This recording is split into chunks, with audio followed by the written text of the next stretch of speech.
انسانان وس رسی اوس ګوره د الله جل شانه خپل دین دومره آسان کړی دی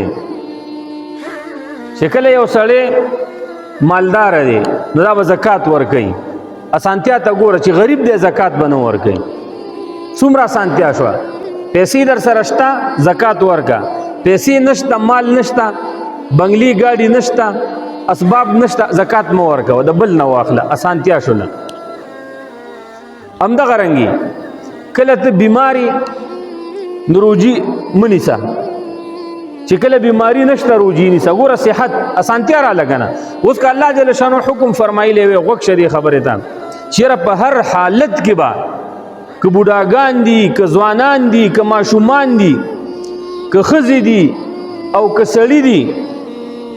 او که بیماران دي او که صحتیاب دي صحت والا خلک د دوی به روجي نیسي نو چا ویلی شو چې نه چا نه نشو کولی د انسانانو دا مجال نشته چې الله جل شانه په کلام او په حکم کې خبرې وکړي خو الله جل شانه بیا هم اسانتیا کړې ده بیماری مونځ په ناسته کوه صحتمندي مونځ په ولاړه کوه بیمار شولې رکوع سجده نشي کولی مونځ په ناسته باندې وکړه قیام فرض دی قیام په فرض منځونو کې فرض دی خو چې کله بیمار شولي بس الله جل شانو فرمایي دغه فرض رکن دا پرېږده ته په ناسته باندې مونځ کوه اوس د بیماري سیوا شوله په ناسته باندې مونځ نشي کولی تکلیف دومره ډیر شو چې په ناسته باندې مونځ نشم کولی نو الله جل شانو فرمایي رسول الله صلی الله علیه وسلم فرمایي پروا نه کوي مخامخ قبلې ته سملو په اشاره باندې مونځ وکړه یا الله دا بیماری خو دومره سیوا شوله دغه سړی دغه ښځه دا خو اوس په اشاره باندې مونځ نشي کولی نو الله جل شانو فرمایي چې په سر په اشاره باندې کله یو څوک مونځ نشي کولی او بیماری دومره سخته شه نو الله جل شانو فرمایي مونځ دې ساقط شو بس دا دې مونځ نه کوي ذالک تخفیف من ربکم ورحمه دغه اسانتیا ده د الله جل شانو د خوانه په دین کې اسانتیا د سختی نشته یرید الله ان یخفف عنکم د الله جل شانه دغه اراده ده چې په تاسو باندې اسانتیا راولي اے مسلمانانو الان خفف الله عنکم وس الله جل شانه اسانتیا راوستله محترمو رسول الله صلی الله علیه وسلم فرمایي ان الدین یسر دین آسان دی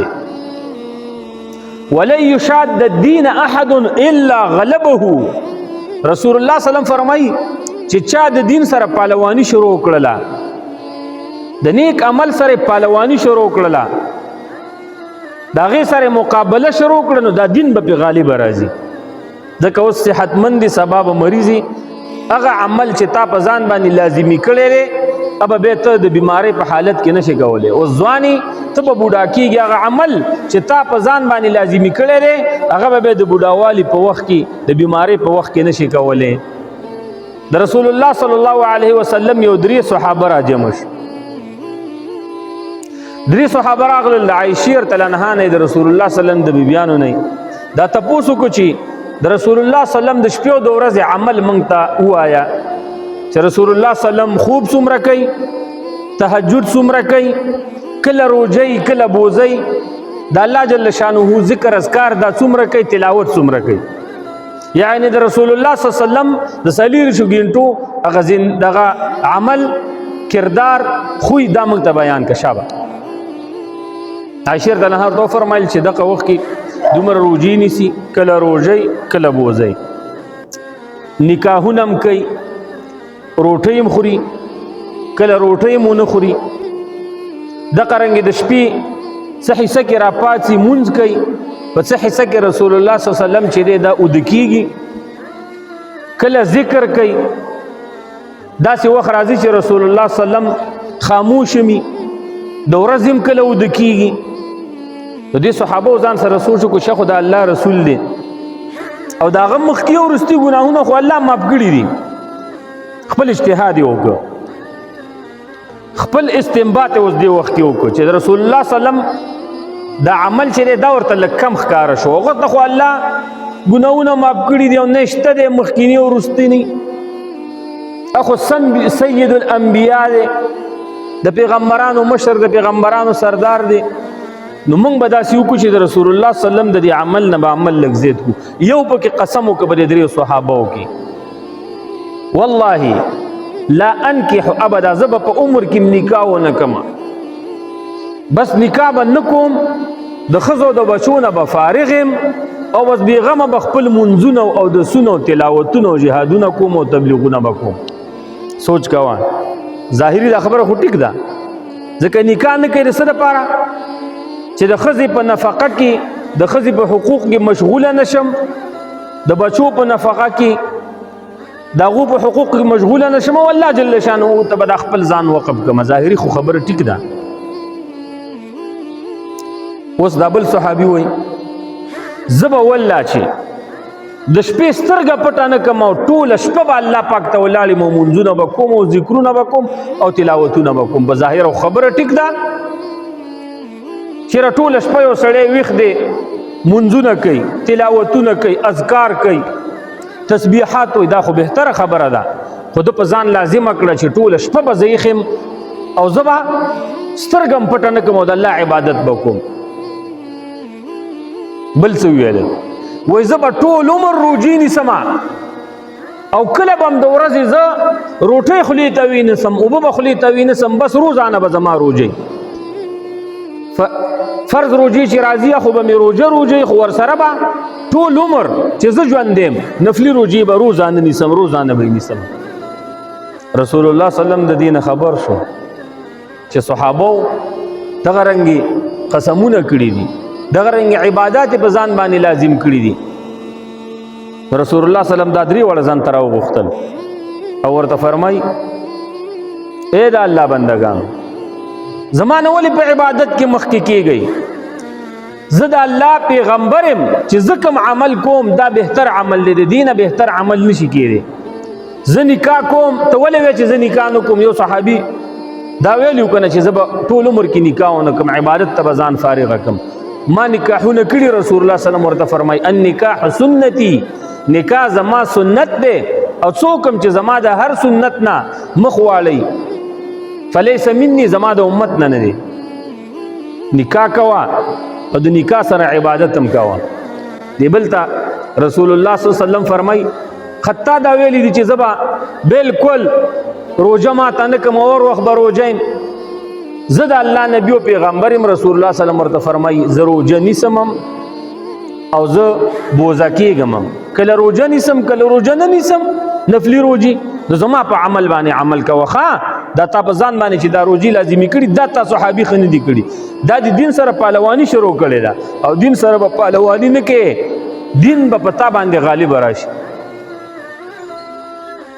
دغه رنګ یا بل ویلو چې زه به د شپې اوده نه شم هغه ته رسول الله صلی الله علیه وسلم فرمایي تا دا څه ویلي سخته خبره دې کړې زما صحابي زه اوده کېږم هم د شپې او منځونه هم پکې کوم زه د شپې اوده کېږم هم او ذکرونه هم پکې کوم نو صحابه رسول الله صلی الله علیه وسلم پوه کړل د حدیث نه مسائل راووتل ډېر زیات چې د رسول الله صلی الله علیه وسلم د عمل نه به نه مخکې کېږي بل عمل احسن عمل بهتر عمل الله ته هغه دی چې هغه د رسول الله صلی الله علیه وسلم د عمل موافقي یعنی تبا عمل د رسول الله صلی الله علیه وسلم د عمل موافق کې نو ستا عمل به الله جل شانه ته رسیږي قبولیت ته رسیږي الله جل شانه قرآن عظیم شان کې بار بار فرمایي لیبلوکم ایکم احسن عملا الله مرګ او ژوند پیدا کړی دی د څه دپاره نتیجه راوځي لیبلوکم انسانانو اے پیریانو چې ستاسو نه امتحان واخلي ایکم احسن عملا چې کوم یو په تاسو کې ډیر ښایسته او مزیدار عمل کوي نو احسن عملا نه مراد څه شو د رسول الله صلی الله علیه وسلم په طریقه باندې خپل عمل برابرول د رسول الله صلی الله علیه وسلم په سنت طریقه باندې چلیدل دغه ته احسن عمل وي مثلا رسول الله صلی الله علیه وسلم د سحر 2 رکعات سنت کړي دي د سحر د فرض نه مخکې دا ډیر بهتر سنت دي رسول الله صلی الله علیه وسلم فرمایي که تاسو د اسونو د خپو لاندې گیر شولې نو بیا هم دغه 2 رکعاته سنت نامه پرېږدئ. دا ډیر بهتر سنت دی. کوشش کوئ چې د سحر سنت دا په کور کې کوئ. د سحر په سنتو کې سنت طریقه دا ده چې په کور کې وشي. بله سنت طریقه پکې دا ده چې لږ مختصر وشي، او بله سنت طریقه پکې دا ده چې قل یا ایها الکافرون او قل هو الله احد صورت پکې ویلی شي. دا د سحر په سنتو کې سنت طریقه ده. نو رسول الله صلی الله علیه وسلم دغه رکعاته 2 کړي دي، او که سړی اوس ووایي چې یاره دین کې رضان نه خبرې راوباسي او دین سره پهلواني کوي، یاره رسول الله صلی الله علیه وسلم خو د الله پیغمبر و، هغه چې 2 رکعاته کول نو دا خو ډیر عمل دی د هغه دپاره، ځکه د هغه ګناه نشته او نه تکېږي او هر څه الله معاف کړي دي. نو راشه زه به 4 رکعاته کوم دغه سنت به زه 4 رکعاته کوم، نه د بدعتو کو د ګناه کارو کو د احسن عمله باندې عملونه کو دی باندې ته الله خپه دی. سوچم شته یاره که سار سنت تاسو د فرضو نه مخکې 4 رکعاته کوئ 2 رکعاته کوئ، او که سړی و چې 4 کومه سجدې هم پکې ډېرې راغللې محترمه، غوږ شه، تسبیحات هم پکې ډېر راغله، ټیم هم پې ډېر ولګېد، قیامونه هم پکې زیات شولو، رکوګان هم پکې زیات شولې، تلاوت هم دې پکې زیات وکړه. نو په کار خدا وه چې د 2 رکعاتو نه په 4 کې ثواب ډېر وی. پوهېږئ که نه 2 روپۍ ډېرې دي که 4 ډېرې دي؟ تاسو ته وایم 4 ډېرې دي که نه؟ نو په دې خو پوهېږئ که نه؟ د روپو باندې موږ تاسو ښه پوهېږو، ځکه دا مثال د روپو در کومه، ځکه سیبه د روپو د سپینو او د سرو او د ګاډو د بنګلو سیبه د دې دور دی. نو مثال د روپو در کوم چې د 2 روپو نه 4 روپۍ ډېرې دي، ښکاره خبره ده. لیوني هم پې پوهېږي، ماشومان هم پې پوهېږي، خو نه هلته دی د 2 رکعاتو په ځای 4 رکعاته کړي دي، ته پې الټه ګناهګار شولې. ولې؟ د رسول الله صلی الله علیه وسلم طریقه په دغه وخت کې 2 رکعاته راغلي دي، 2 رکعاته راغلي دي. نو پته ولګېدله چې د رسول الله صلی الله علیه وسلم د عمل موافق د هغې په طریقه موږ او تاسو عمل ونه کړ، دغه عمل مردود دی، الله جل شانه ته نه رسي، ځان به ستړی کړي. زما محترمو یو حدیث شریف دی او په ټولو حدیثو کې مضبوط حدیث د رسول الله صلی الله علیه وسلم. حدیث په 2 قسمه دي. یو ته حدیث متواتره وایي.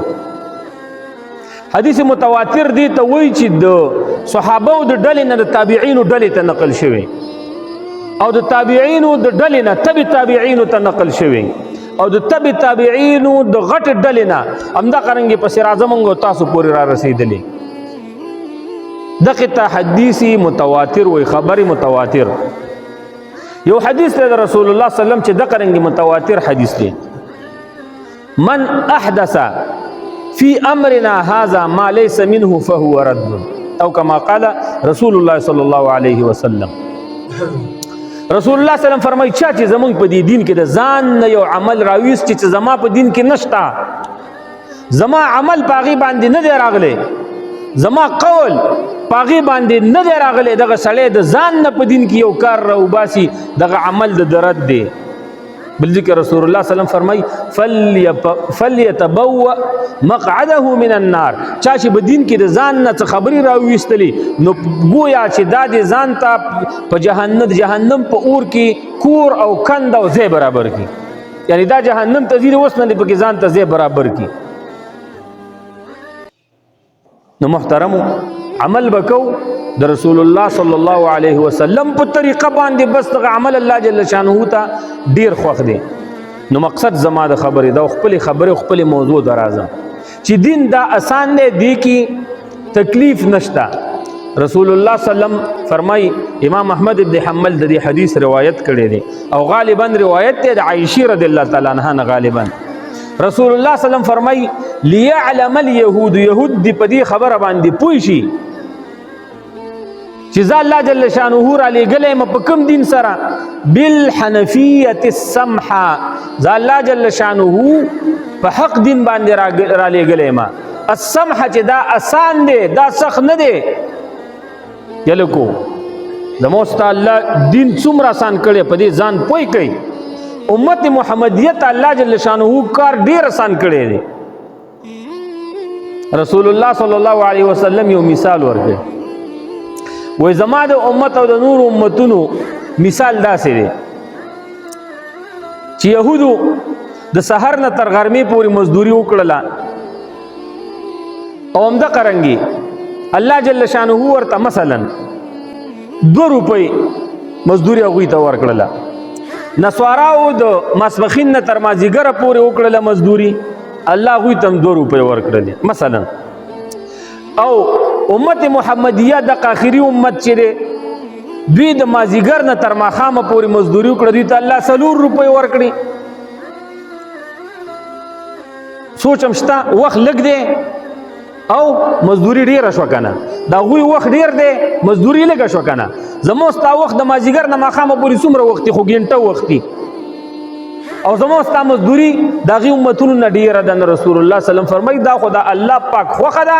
امت محمدیه ته په لږ عمل باندې چې د رسول الله صلی الله د عمل موافق شوی په سنت طریقه باندې ستا د عمل شوی مزدوري درته الله جل شانه ډیره کړله نو سوچ کوا فکر کوا عمل به د چا په طریقه کو د رسول الله صلی الله علیه وسلم زموږ ستا د دین الله جل شانه مو ته ګوره څومره آسان کړ د موسی علیه السلام په دین کې داو چې څوک به راپاسېد او څوک به په ناحقه باندې قتل که اوس به دا قاتل نه دی د ده بله لار نه وه د تورات په حکم کې د موسی علیه السلام په شریعت کې چې دا قاتل به اوس صرف او صرف قتل کېږي د هغې په بدل دا نشته چې دیت به واخلي معافي به وشي نه په هغه به فرض او لازم و چې اوس به د خپل ورور دا قاتل دا رانیسي د خپل بچي دا قاتل او دا به همغه رنګې قتل کوي معافي هم پکې نه وه او دیت هم پکې نه و زموږ ستا په دین کې خدای ناخواسته که څوک راپاڅېده او یو مسلمان قصدن عمدن قتل که د ده ورثو ته اختیار دی د دې مقتول دا څوک چې وجلی شوی دی د دې مړي کورنۍ ته اختیار دی دیت اخلی او که معافي کوي الله جل شانه په هغوی دیت هم بند کړی او معافي هم پې بنده کړې وه زموږ ستا دین څومره آسان دی ورثو ته د دې مړي بچو ته د دې مړي ورونو ته د دې مړي پلار ته دا حق دی که دا قاتل معاف کوي د الله په رضا او که دیت تی اخلي او دریم لمبر او که د هغه په بدل کې قتل کوي نو درې خبرې څومره اسانتیا شول د موسی علیه السلام په وخت کې به چې جهاد وکړه هغوی نو دا نو چې د مال غنیمت د کافرو نه به تا ته پاتې شو دا به ګینې ته تقسیم کړي لکه زموږ ستا په دین کې چې الحمدلله اوس مجاهدین چې چېرته جهاد وکړي او کم غنیمت کم وسایل د کافرو نه هغوی ته په لاس ورشي دا به د مجاهدینو په منځ کې تقسیمیږي د هغوی په شریعت کې دا خبره نه وه دغه مال غنیمت دا هغوی خوړلی نه شو دا به یو ځای ته راجمع کو بس اور به پرې راغی او به یې سوځاو دا زموږ ستا دا کم زکات دا چې مسکینانو ته ورکو دا کومې نفلي صدقې دا چې خپلې مور باندې خور خپل پلار باندې خپل ورونو باندې د ترونو بچو باندې ګون باندې د موسی علیه السلام په شریعت کې داسې نه و زکات او صدقې به یې راجمع کړي په یو غونډۍ باندې به دې کېښودلې او اور به راغی د قرآن عظیم شان نه ثابته خبره ده او همدغه رنګې اور به هغه صدقه وسوځوله بس به قبوله شه خبره به ختمه شوه اوس زکات دی خپلې خور ته زکات ورکه څومره اسانتیا شوله زکات دی ګاونډي ته ورکه څومره اسانتیا شوله صدقه ده خپلې مور ته ورکه پلار ته ورکه رور ته ورکه د تر بچي ته ورکه څومره اسانتیا شوله نو الله جل شانه په موږ او تاسو باندې په دین محمدي کې بېخرته انتهایی درجه زیاته اسانتیا راوستې ده بیا هم زموږ او تاسو عمل کمزوری دی بیا موږ او تاسو چې دی د نورو طریقو پسې ګرځو د رسول الله صلی الله علیه وسلم دا ښکلې طریقه م پرېښې اخر ولې یا حسرتا علی العباد الله جل شانه قرآن عظیم شان کې ګیله کوي د خپلو بندګانو د ټولو بندګانو د کافرو او د مسلمانانو نه ګیله کوي الله جل شانه یا حسرتا علی العباد سورہ یاسین کې الله جل شانه فرمایي اے ډیر افسوس دی زما بندګانو اے په بندګانو باندې ډیر افسوس دی دا د څه افسوس دی ما یأتیهم من رسول الا کانوا به یستهزئون دغه ته یو پیغمبر هم ما نه دی ورلېږلی مګر هم دوی ورپورې ټوقې کړي مسخرې ورپورې کړي لیونۍ ورته ویلې شاعر ورته ویلې کاهن ورته ویلې دی نو سوچ کوا اوس وخت کې قسم دې د عالم پسې مسخره کول، د عالم پسې خندا کول، عالم تسپک نظر کول، دا ګوره ډایرکټ محمد رسول الله صلی الله علیه وسلم تسپک نظر کول دي. دې خبره باندې دا غوګونه کلاو کوي. دنویم رسول الله صلی الله علیه وسلم فرمایي علما دا د انبیاء وارثان دي. وارثان یلکه ته ولې په دې خپه کېږي؟ د رسول الله صلی الله علیه وسلم حدیث راغلی چې علما زما وارثان دي، زما دین دا علماو ته پاتې شوی دی. نو اوس چې عالم د پیغمبر وارث شو سوچ کوا، دا د پیغمبر خپل شو چې پیغمبر خپل پسې څوک کنځلې کوي پیغمبر صلی الله علیه وسلم به نه خپه کېږي؟ د پیغمبر د خپل پسې غیبت کوي پیغمبر علیه السلام به نه خپه کېږي؟ د پیغمبر د خپل پسې ټوکې او مسخرې کوي پیغمبر صلی الله علیه وسلم به ولې نه خپه کېږي؟ به خپه کېږي. او بل نه ځان خبر کوي. زموږ ستاسو پښتو معاشره کې د هندوانو د یهودو د نصاراو دا میشن دی، دا غوی دا سوچ او فکر دی چې علما سپک کی. ګوره تاسو سوچ کوئ زموږ ستاسو چې اکثره کم متلونه دي نو هغې کې د علماو سپکه ویل شوي. پوهېږئ زما په خبره؟ عالم پکې په سپکه باندې یاد شوی دی. کومې قصې چې دي عالم پکې په سپکه باندې یاد شوی دی. اکثره خلک وایي که نه، وایي کله چې مولا سړی خیرات وکړي او صدقه ورکړي او زکات ورکړي په اسمان کې وایي دوه فرشتې دي هغه ډول شروع کړي، ډول وال شروع کړي. دا خبره مې اورېدلې که نه؟ شاوې ما ته وویل اورېدلې م ده که نه؟ ټول اورېدلې. کله چې مولا سړی صدقه وکړي په اسمان کې فرشتې ډول وایي. نو اصول التکفیر یو ورکوټی کتاب دی، وړه رساله ده، د معتمدو فتاوو نه چې دی اخذ کړی دی او په هغې کې لیکلي کوم مسلمان چې دا خبره وکړي چې مولا صدقه وکړي په اسمان کې فرشتې ډول وایي دا په دې خبره کافر کیږي. ولې؟ وایي ځکه چې یو خو فرشتو ته د ډول نسبت شو او ډول د ګناه کار دی که د ثواب. یا لکه فرشتې ته د ډم نسبت وکړو نو ته په دې ګناهګارېږي که ثواب دې کېږي؟ ما ته جواب راکوي که نه لږه ګناهګارېږي. او فرشتو په باره کې الله جل شانه فرمایي لا یعصون الله ما امرهم ویفعلون ما یؤمرون. دا الله د حکم نافرمانی نه کوي، څه چې ورته الله فرمایي هغه رنګې کوي. او ته نه فرشتې ډول وایي نو فرشتو نه دي نعوذ بالله دمانې جوړې کړلې. بل تا د عالم پورې ټوقه استهزا وکړله او د عالم پسې ټوقه کول دا د کفر خبره ده. بل تا عالمانو ته بخیلان ویلو او عالمان د پیغمبرانو وارثان دي، دا د ګناه خبره وکړله. بل تا د الله او د رسول الله صلی الله علیه وسلم پسې دروغ په دې خبره کې وتړل. سوچ کوا ځکه دا اسمان کې فرشتې خو موږ نه پټې دي که نه؟ د دې به موږ ته پته په څه لګي چې په اسمان کې فرشتې دي او ډول وایي؟ شابئ په وحي که نه؟ په وحي به پته لګي. او رسول الله صلی الله علیه وسلم ته به وحي کېږي چې په اسمان کې فرشتې دي او ډول وایي. نو تا د رسول الله صلی الله علیه وسلم پسې دروغ ویل، د الله جل شانه پسې د دروغ ویل. نو هر هغه څوک چې دا خبره کوي چې مولا صاحب صدقه وکړي په اسمان کې فرشتې ډول وایي، په دې خبره باندې دغه سړی کافر کېږي. که چا کړي توبه ترې وباسئ، استغفار ووایئ، بیا به دا خبره نه کوئ. دغه رنګې خلک وایي یو ماشوم را روانو دا ګوره دا سوچ وکړئ د مولانو پسې چې دا کومې خبرې جوړې دي دا استهزا ده. والله جل شانو افسوس کړی چې داسې یو پیغمبر هم ما دې قوم ته نه ولېږلی، ټوکې ورپسې کړي دي. نو دغه علما د پیغمبرانو وارثان دي. د عالم پسې ټوکې کول د پیغمبر پسې ټوکې کول د هغې مترادف خبره ده. دغه رنګې د عوامو ستاسو عوام یو ماشوم را روانو او وایي په لاس کې ورسره څه شی دي، خو جومات ته چې را دن نه شو ډایرکټ د چپړو سره را دن نه شو. نو ملا صاحب په جانماز باندې ناست دی، ورته وایي کوشه مرداره جومات ته چپړو سره رالي ګناهګار شي دا ته څه کې؟ وایي دا ماشوم ورته څه وایي چې ما ملا صاحب الوا راوړې ده، نیا یا مور مې راته الوا راکړې ده یا پلار چې دا ملا صاحب ته ویسه. وایي ښه ساده ګله وایي دې غاړې غاړې ته بیا راشم. ګینې جواز یې ورکړ چې د خېټې خبره راغله. ګوره دې ځای کې ملا ته څومره سپک نظر شوی دی چې د الوا او د خېټې خبره راغله. نو ملا ورته جومات هغه چپړو سره راتګ شری دایم ورته د خېټې دپاره آزاد که. نو ملا پورې ټوقه شو که نه شو؟ له شا به تاسو ته ویم. دغه رنګې وایي یو کلي باندې چې دی وبا یو علاقه باندې راغلی وه. دا ستاسو خبرې کوم، ښه دې نه ځان وساتئ. قسم دې دا د استهزا او د ټوکو خبرې دي. نو وای بس ورور دانه به خلکو غواله الاول او بس مولا به مغوخي خوړلې او د قوم بم خوړلې او قوم خو خپه دي غواګانو باندې وبا راغلې ده بیماری پر راغلې مولا صاحب ته به وای راغلل چې مولا صاحب دغه دعا وکړه دا وبا راغلې وای ځه الله پاک بخیر کی مړه دومره تیزه خو نه ده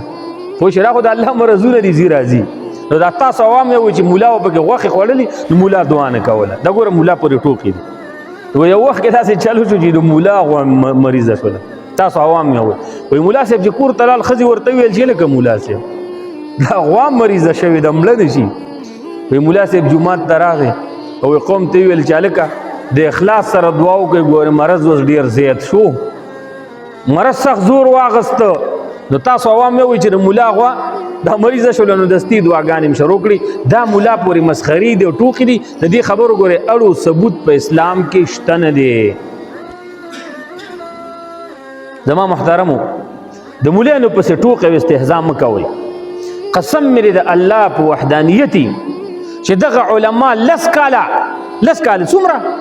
لس کاله دا جانماز تاسو ته پریدي لس کاله فتوی تاسو ته د دین پریدي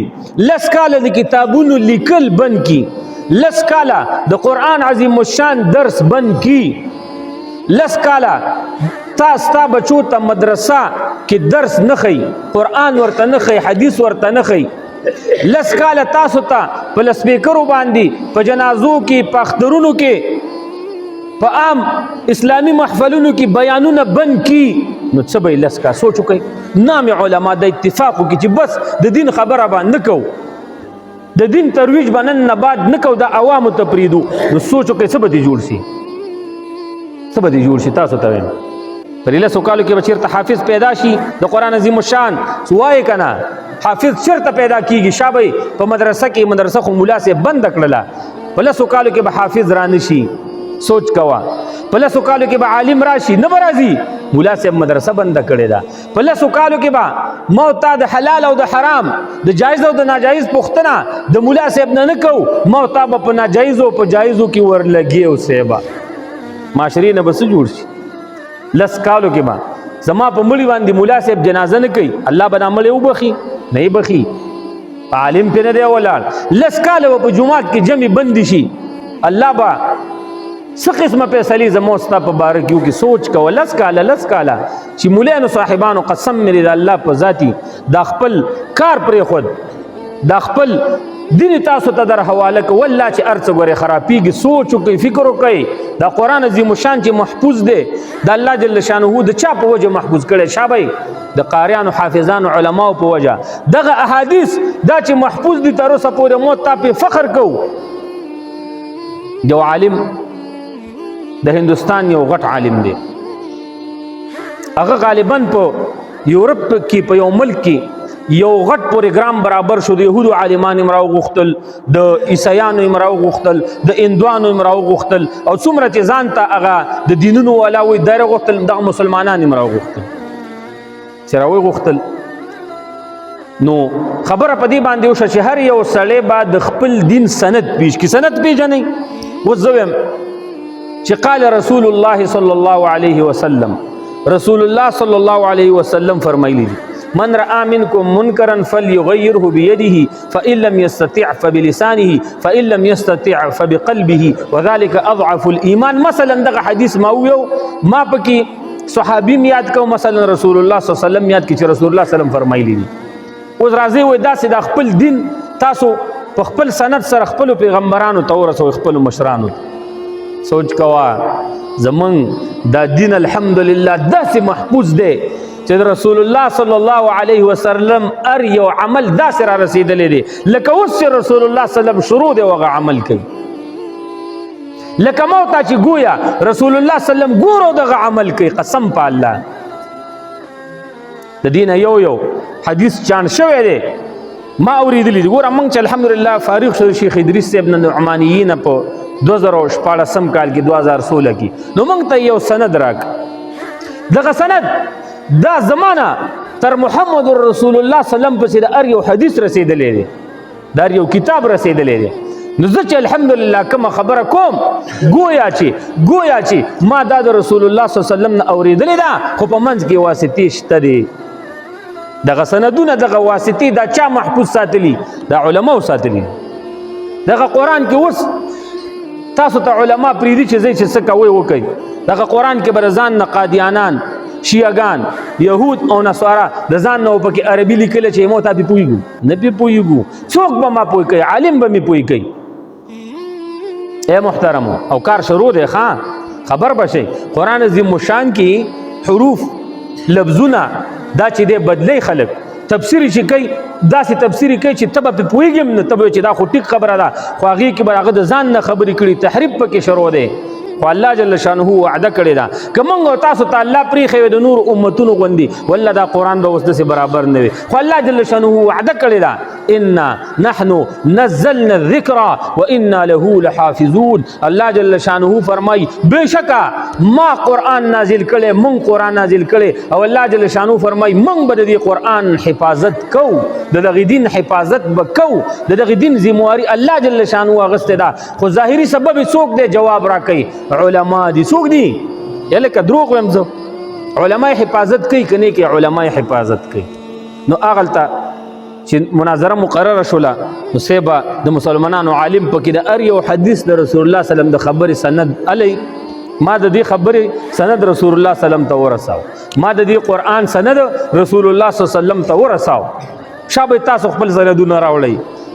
یهود وتښتېدل چې موږ به د تورات کومه خبره ثابت ده چې دا د موسی علیه السلام ده، موږ به د موسی علیه السلام کومه خبره څنګه ثابت ده چې دا موسی علیه السلام ته ورسو؟ دا خو ډېره سخته خبره ده. خو مسلمانان دغه رنګې هندوان هم وتښتېدل، دغه رنګې نصارا هم وتښتېدل. انجیل والا سند ورسره داسې نشته دی، داسې برابر، داسې شفاف، داسې ښکلی. او مسلمان چې لګې شو نو ټول ومنله چې بالکل د مسلمانانو علماو خپل دین ته په صحیح طریقې باندې خدمت کړی دی او خپل دین برابر ساتلی دی. په هندوستان کې داسې خلک راووتل انګریزانو پیسې ورکړي، هغوی به د ځان نه حدیث جوړول. ډېر حدیث شته ښه چې خلکو به د ځان نه او هغوی څه وکړل په هندوستان کې سبقونه وویل، ظاهري ځانونو تر مسلمانان نمونه کېښودل، هغوی پیچدانې وکړلې په حدیثو کې او بیا د ځان نه داسې حدیث به ویو چې خو به حدیث نه و، خو رسول الله صلی الله علیه وسلم ته به د هغې نسبت کاو. علما پرې راولګېدل دا خو حدیث نه دی، دا خو د رسول الله صلی الله علیه وسلم حدیث نه دی، دیزی که خود تا دروغ ویلی. داسې الفاظ خود رسول الله صلی الله علیه وسلم په حدیثو کې نشتا. هغه ټول حدیث وس ټول یو کتاب تراجمه دي چې دا د هندوستان والا حدیث دي، هغه کافرانو چې رضان نه جوړ کړي. د رسول الله صلی الله علیه وسلم پسې داسې خلک راتیر شوي دي صحابه د وخت نه داسې وروسته چې هغې د هغې دفاع محدثینو محترمو قسم په الله کړې ده. راشه موضوعات فلان، موضوعات فلان، موضوعات فلان. موضوع څه ته وایي چې د ځان نه یو جمله سړی را جوړه کړي او څه وایي چې دا د رسول الله صلی الله علیه وسلم حدیث دی او هغه حدیث نه وي. علماو ټول یو کتاب ته را جمع کړل چې راشه دا د رسول الله صلی الله علیه وسلم پسې دروغ تړل شوي، دا د رسول الله صلی الله علیه وسلم پسې دروغ تړل شوي، دغه د رسول الله صلی الله علیه وسلم پسې دروغ تړل شوي، دغه صحیح حدیث دي، دغه مرفوع حدیث دي، دغه برابر حدیث دي. دا خدمت چا کړی وي؟ دا علماو کړی. نو قسم مې دی په الله چې علماو چېرته خپل کار پرېښی وي او یا یې پرېږدي نو ګورې دا دین به زما ستا د منځ نه لاړ شي. ما او تا به ګورې بیا څوک پیدا نه کړو چې جنازه پې د خپل بچي د خپل پلار وکړو. ما او تا به د مسلې دپاره ګورې امام به پیدا نه کړو. ما او تا به د قرآن عظیم الشان د اورېدلو دپاره ګورې قاري پیدا نه کړو. دا ټولې خبرې به ختمې شي. خو الله دا دین د چا په سبب او وسیله باندې مو تا پورې را رسولی؟ د علماو په سبب او واسطه باندې. او علما لګې دي خدمتونه کوي. نو علماو پسې ټوکې ټقالې دا مه کوئ. راځم خپلې موضوع ده. دا دین چې دی ما درته دا ویل چې الله جل شانه ډېر آسان کړی دی، عمل په انتهایی درجه آسان دی. راځه د موسی علیه السلام په وخت کې به چې کپلي د چا ګنده شولې ګند به پې ولګېده نو محترمو څه چل به یې کاو؟ کپړې په انځر باندې نه پاکېدلې، ابه یې په قینچي باندې کټ کولې یلکه. او په دې ګرانۍ کې چې مو تا ته هم دا حکم وی چې کپړې ګنده کېدې او کټ کولې هم خو بیا د استعمال نه ووتلې که نه، نورو ځانه به م یو جوړه کولې. زموږ ستاسو کې احتیاط هم کم دی. نور چا پلار به ورته ټینګ شوی وي راشه د رسول الله صلی الله علیه وسلم په دین کې په شریعت کې څه چلو شو کپلې راواله او په اوبو باندې وینځه دا پاکې شولې زموږ ستا کپلې اوس په څه باندې پاکېږي په اوبو باندې بله واوره د هغوی مونځ به بغیر د جومات نه د عبادتخانې نه په بل ځای کې نه کېده او رسول الله صلی الله علیه وسلم فرمایي وای زما دپاره ټوله ځمکه الله جل شانه دا مسجد او دا جومات ګرځولی دی ای زمیندار بابا چې تا په پټي کې ګوډي کوله او د مونځ وخت راغې ورشه یو کس ځان سره که هملته په پوله باندې ودرېږه او جمع وکړه مونځ وکړه قبلیږي ډریور صاحب ته په موټروی باندې روان یو د مونځ وخت راغې یو کس ځان سره کوز که او دس وکړه او په سړک باندې ودرېږه مونځ کوه انجینیر صاحب لګې بنگله جوړې په همغه بنگله کې ودرېږه جمع وکړه مونځ وکړه الله جل شانه یې درنه قبلوي ای په هوایي جهاز کې روان او د مونځ وخت در باندې راغی او دس وکړه په جهاز کې مونځ وکړه هلته هم درته مونځ جایز دی ښه په جهاز کې هم درته مونځ جایز دی سجده پکې جایز ده رکوع پکې جایز ده او که ته وایې چې قبله خو زمانه ډېره ښکته راځي نو ولې موږ او تاسو چې په درېم او څلورم او پنځم شت کې په مکه مکرمه کې طوافونه کوي ولې دا کعبه شریفه زموږ ستا نه څه لاندې نه ده لاندې ده که نه نو دا کعبه شریفه لګېدلې ده هلته اسمان کې بیت المعمور سره بله قبله ده ډایرکټ د هغې لاندې مکمل دا واقع ده د دې کنیکشن ډایرکټ د هغې سره دی نو جاز کې چې ته روان یې د کعبې شریفې نه بره کېدی نه شي نو ستا سجده ډایرکټ کعبې شریفې ته راځي جاز کې روان دي د مونځ وخت شو جمع وکړه مونځ وکړه او دس وکړه جایز یا لکه د هغو نورو امتونو په خاوره باندې پاکوالی نه راته زموږ ستا الله دا سانتیا وکړه راشه په دین اسلام کې شریعت محمدي کې چې که چېرته بیماري دي دومره سخته شو چې اوبه درته نقصان رسوي نو راشه دوه ضربې صرف ځمکې ته ورکړه التیمم ضربتانی تیمم دوه غربه به ځمکې ته ورکړي ضربة للیدین و ضربة للوجه دغه رنګي یو ځل به په لاسونو باندې دغه د خاورې لاسونه راښکې ککړ او بیا په مخ باندې بس تاو دسو شو اوس یو سړی دی جنوب دی جنوب لمبا ورته فرض شو ابه څه کوي هغه هم د همدغه تیمم د غسل په نیت باندې وویل د جنابت په نیت باندې بس هغه هم صفا شو خو چې بیمار دی اوبه ورته نقصان کوي روغ سړي ته نه الله څومره اسانتیا راوستله یا لکه په سفر باندې روانې په ځنګل کې او اوبه درته نه میلاویږي نو څه به کې مونځ به پرېږدي او دس به پرېږدي نه الله جل شانه فرمایي رسول الله صلی الله علیه وسلم فرمایي بس ځمکې ته دوه ګزارونه ورکړه په لاسونو راښکه او په مخ باندې راښکه بس دومره اسانتیا شوه درته ګوره اسانتیا ته ګوره په اسانتیا کې اسانتیا کوس الله جل شانه حکم کړی وی چې نه دا اودس غوندې اوبه چې دي دا به استنجا به په ته په خاورو باندې کې خولې ته به م خاورې اچې پوزې ته به م خاورې اچې مخ ته به مکمل د خاورو لپ اچې او ټول بدن به په خاورو لړي نو څومره تکلیف خو الله جل شانه دا اسانه کړله د قایم مقام دا اودسې دغه دوه ضربې د تیمم په خاوره باندې ووت دغه ماربلو باندې چې دی زموږ ستا په دغه ماربلو باندې د جومات کې چې لګېدلي په دې باندې هم تیمم کېږي په لوټه باندې هم کېږي په خخته باندې هم کېږي هر هغه چیز چې د ځمکې د جنس نه دی او د هغې طریقه دا ده چې په اور باندې نه سوځي هر هغه چیز بس دا د ځمکې د جنس نه دی په دې باندې سری چې ځان له خاوره خو نه ده دغه تیږې چې دي د دې باندې هم تیمم کېږي دا د ځمکې جنس دی په تیږ باندې خاوره پرته ده او که پرته پې نه ده ستا تیمم پې کېږي ښه اوس یو کپړه ده چې دومره ګرد دی پروت دی چې ستا لاسونه په ګرد ناولي کېږي او هغې باندې لاسونه وواله نو ګویا چې تا په ځمکه باندې لاسونه وواله په هغې باندې هم تیمم کېږي نو الله جل شانه دا دین مو تا ته انتهایي درجه آسان کړی دی نو پام کوئ چې د نورو خلکو د طریقو نه متاثر نه شئ او د اسلام دین الحمدلله وی الله جل شانه مو تا ته ډېر ښکلی او ښایسته دین را کړی دی الله دې ول ماته تاسو ته د څو خبرو باندې عمل کولو توفیق را نصیب د قیامت په ورځ باندې به عمرګری سوال کړی دی وہی قیامت کی دن ایک سوال یہ بھی پوچھا جائے گا کہ اپنی انگلیوں کی نام بتاؤ کیا یہ سچ ہے وہی قیامت په ورځ باندې با د یو سړي نه دا پوښتنه کېږي چې د خپلو ګوتو نومونه ووایه دا رښتیا دي نه دا حدیث نشته دی الله جل شانه چې دی دا پوښتنه د چا نه نه کوي چې ستا د ښي لاس څه نوم و د ګس لاندې لاس دې څه نوم او د ګوتو د لاسونو د ګوتو څنګه نومونه او د خپو د ګوتو څنګه نومونه ټیک شو او خي وخت هم سوي او غز وخت هم سوي او ټیک ده کنه نو دا پښتني دا الله جل شانه نه کوي خال الله جل شانه به د عمل ته پوس کې دا خبره په عوامو کې کوم شعور نه د ځان نه کړو ما خو وسیله واوریدله نو دا خبره دروغ ده خا دا چا د ځان نه کړی دا الله جل شانه د ګوتو په باره کې د چان نه تپوس نه کوي چې د ګوتې د سونو مونږ البته عربي کې د ګوتو نمونه شته لکه څنګه چې پښتو کې شته خن سره بن سره اوستا صبابا ابهاما خن سره بن سره اوستا صبابا ابهاما لکه دی کچ ګوتې ته خنسره وي ورپسې بن سره منځنۍ ته اوستا دی مسواکۍ ګوتې ته صبابا او دی غټې ګوتې ته ابهامه وي خو البته په قیامت کې د دې تپوس د چا نه کېږي خو چې یاد کې ښه خبره د عربي نمونه دي او همدغه دوه ځلې لیکلی دی نو دا خبره چې دا دروغ ده دا په شریعت کې کوم مسله لري البته یو کتاب درته خیم په هغې کې کیدای شي چې راغلي هغې ته ښځو کتاب و دا دومره غټ کتاب دی که نه چې دا شروع دی لا د دې جلدونه لګې دي لیکلی کېږي او دا به تر قیامته پورې رسیږي نو دې ته د